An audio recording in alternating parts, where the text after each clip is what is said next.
¿Qué tal? ¿Cómo les va, queridos amigos? Estamos aquí haciendo una pausa y siempre los grandes viajeros y los grandes caminantes, los grandes aventureros tienen que hacer una pausa en el camino para ver si quieren seguir caminando por donde han caminado o hay que corregir el rumbo o hay que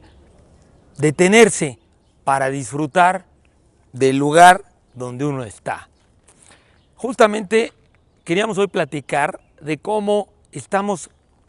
de alguna manera reciclando, revitalizando algo que surgió también en el siglo XVIII allá en Europa y que se llamó el movimiento romántico. Recuerden que el movimiento romántico apareció en Europa como un malestar de civilización. Los grandes románticos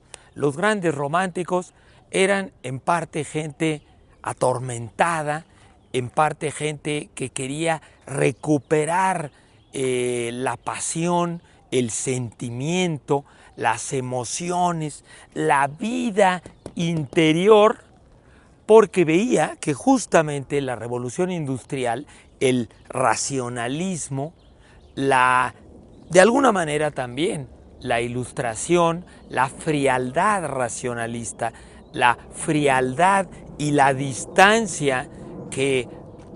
una parte de la ciencia establecía con el mundo, el pensamiento objetivo de hacer objeto el mundo y considerar que lo subjetivo era un error, era una particularidad interna errónea de percepción de la realidad y que ser subjetivo era casi decir algo que no es verdadero, algo que es difuso, algo que está nublado por la propia visión, y la idea de objetividad era la idea de verdad que se estableció en el siglo XVIII, en el siglo XIX y en el siglo XX. Y entonces los románticos desde el siglo XVIII empezaron a molestarse, a rebelarse en contra de todo esto que estamos diciendo, de la objetividad, de la frialdad, del cientificismo, del pensamiento matemático y de lo que hemos dicho en otras pláticas, de la eficacia, de la servidumbre, de lo servil hacia la necesidad, de lo servil hacia lo práctico. Entonces, los grandes románticos empezaron a irse a la naturaleza, al campo, o empezaron a regresar al pasado, a idealizar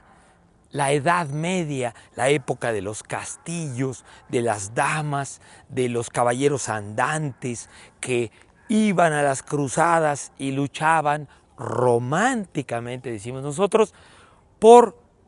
tener el amor de una dama y pensaban que valía la pena irse 2 años ahí a unas aventuras dificilísimas, latosísimas, por regresar y que tu dama allá en la ventana del balcón te lanzara un pañuelo, y se consideraba que ese pañuelo, esa sonrisa, ese amor de esa muchacha valía la pena todas las penalidades que habían tenido. Los hombres del romanticismo escribieron estas novelas, estas historias que llamamos románticas, pintaron estos extraordinarios cuadros, compusieron esta fabulosa música de Schubert, de Schumann, de Beethoven, de Tchaikovsky, de Glazunov, de Rimsky-Korsakov, que nos llenan el corazón de romanticismo. Incluso ya el mismo Mozart en el Don Juan, en esta gran ópera, es evidentemente un hombre en el torbellino del romanticismo. Entonces, el romanticismo es un malestar de civilización. El gran historiador inglés Kenneth Clark nos dice que el movimiento romántico no puede terminar de definirse porque, decía en la década de los 60, porque no ha terminado. Él decía, somos de alguna manera hijos del movimiento romántico. Claro, ya para principios del siglo XX, después de las vanguardias, cuando Picasso, Braque inician el cubismo, cuando se inicia el movimiento futurista, cuando se inicia el constructivismo, el arte óptico, el arte neoplasticista, el abstraccionismo, cuando se inicia toda la revolución de la época de la Primera Guerra Mundial, un poco antes, durante y después, el surrealismo, el dadaísmo, etc., y los grandes descubrimientos científicos, mucha gente empieza a abandonar el término romántico y empieza a tomarse otras palabras. Sin embargo, como diría Kenneth Clark, el movimiento romántico seguía siendo, pues, en el fondo, el precursor de todos los que iban a contracorriente y que trataban de ir en un movimiento cultural, ¿no? Cultural subterráneo, ¿no? Subterráneo, o que podríamos llamarle también en general, los hetero es diferente, heterodoxos, ¿no? Doxos, doxa es decir, heteros es distinto. Entonces, los heterodoxos son los que van a contracorriente de la fuerza principal, del movimiento principal de la cultura dominante. Precisamente Antonio de Villena y Fernando Savater tienen también un pequeño libro muy instructivo de hace ya muchos años que se llama Heterodoxos y Contracultura. Y ellos hablan precisamente de estos movimientos desde hace muchísimos siglos, ¿no? Pero sobre todo del siglo XIX y XX, de estos hombres que trataron de renovar la cultura y trataron de enseñarnos que a veces la cultura dominante tiene amplias carencias, amplias lagunas, y que a veces ir jalando para atrás, ir a contracorriente o ir buscando caminos nuevos es justamente la manera de renovarnos, de ampliarnos, de profundizar y de intensificar, como diría ese poema antiguo inglés, hacer de unos minutos, de una hora, algo henchido de vida gloriosa que valga más que toda una era sin nombre, ¿no?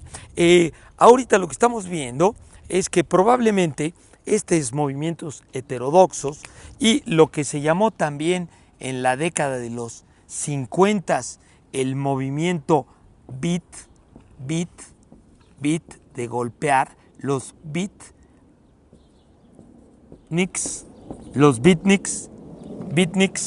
quién sabe por qué le puse aquí los beatniks, y que después fue alimento de lo que se ha llamado la contracultura en la década de los 60s y de los 70s, de lo que hemos llamado el movimiento también subterráneo, en inglés underground,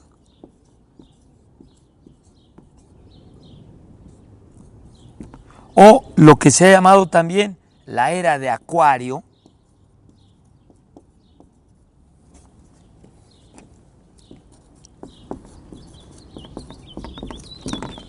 con todas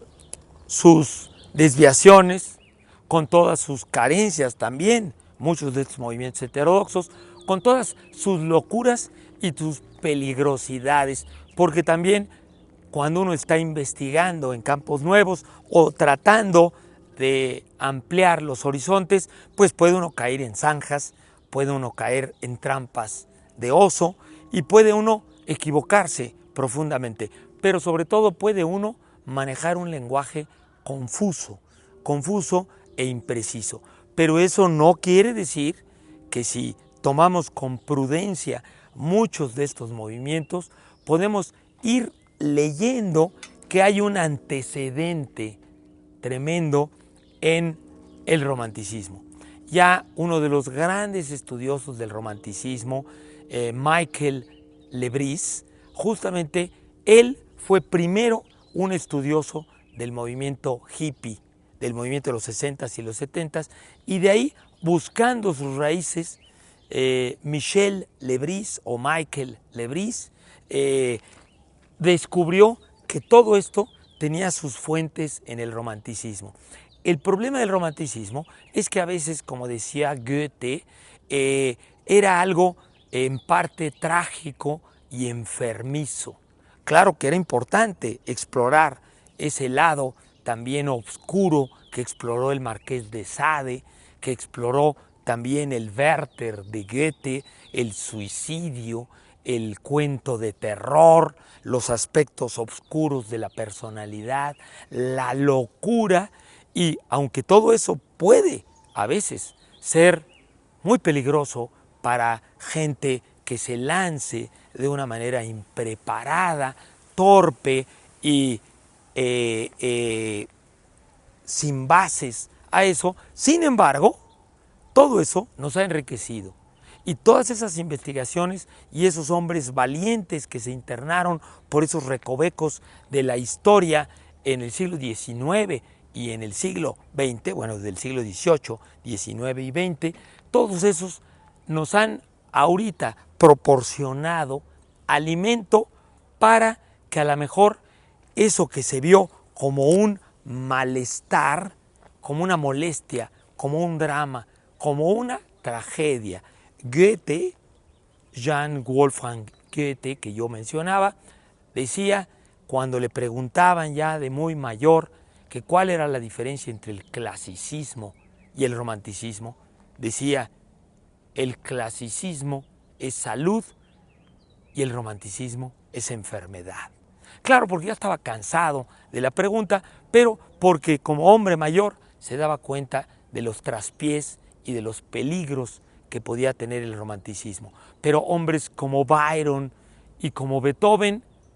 no se echaron para atrás, como nos dice Kenneth Clark. Son hombres que de cualquier manera impulsaron el lado positivo, el lado creativo, el lado